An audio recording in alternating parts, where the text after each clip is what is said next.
This channel does not promote any violent, harmful, or illegal activities. All content provided by this channel is meant for an educational purpose only. Top quality और consistent performance के लिए सिर्फ silver pump नाम याद रखना। পালাবদলের পর থেকেই বিশ্ববাসীকে নতুন রূপ দেখাচ্ছে বাংলাদেশ।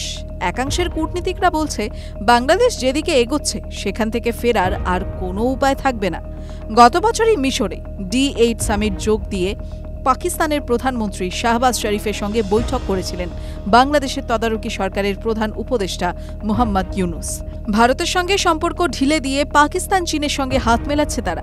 ফলত চিন্তা বাড়ছে এদেশের অন্দরে, বিশেষ করে চিন্তার আবহ তৈরি হয়েছে চিকেন স্নেককে ঘিরে। আর এই আবহেই চীনের উদ্দেশ্যে রওনা দিতে চলেছেন ইউনুস। জানা গিয়েছে বিনিয়োগ টানতে লাল ফৌজের দেশে যাচ্ছেন তিনি, যেখানে গিয়ে বৈঠকও করবেন প্রেসিডেন্ট জি জিনপিং এর সঙ্গে। রবিবার ঢাকার বিদেশ মন্ত্রণালয়ে আয়োজিত একটি সাংবাদিক বৈঠক থেকে ইউনুসের সফরের কথা জানালেন প্রেস সচিব শফিকুল আলম। তিনি বলেন, আগামী ২৬শে মার্চ বেজিং সফরে যাচ্ছেন প্রধান উপদেষ্টা মোহাম্মদ ইউনুস।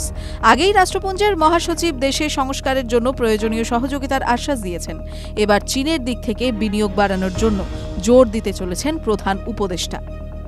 প্রশাসনিক সূত্রে খবর, মোট ৪ দিনের সফরে সে দেশে যাবেন ইউনুস।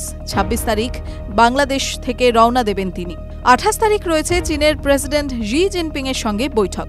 প্রসঙ্গত, বাংলাদেশ ঘিরে তৈরি হওয়া অস্থিরতার মাঝে ইউনুসের চীন সফর অত্যন্ত তাৎপর্যপূর্ণ বলেই দাবি করছেন বিশেষজ্ঞরা। পালাবদলের পর থেকেই ভারতের শত্রু দেশগুলির সঙ্গে বন্ধুত্ব বাড়াচ্ছে বাংলাদেশ। এমনকি সেই সবের ফাঁকেই সে দেশের অন্দরে বেড়েছে ভারত বিরোধী কার্যকলাপ। বিশেষ করে চাপ বাড়ছে চিকেন স্নেক এলাকায়। একদিকে চীনের আগ্রাসন, তো অন্যদিকে বাংলাদেশের প্রচ্ছন্ন মদত। দিনের শেষে চরম অস্বস্তিতে পড়তে পারে ভারত, এ নিয়ে কোনো সন্দেহ নেই। আর সেই আবহেই চীন সফরে পদ্মাপাড়ের তদারকি সরকারের প্রধান। TV9 Bangla digital.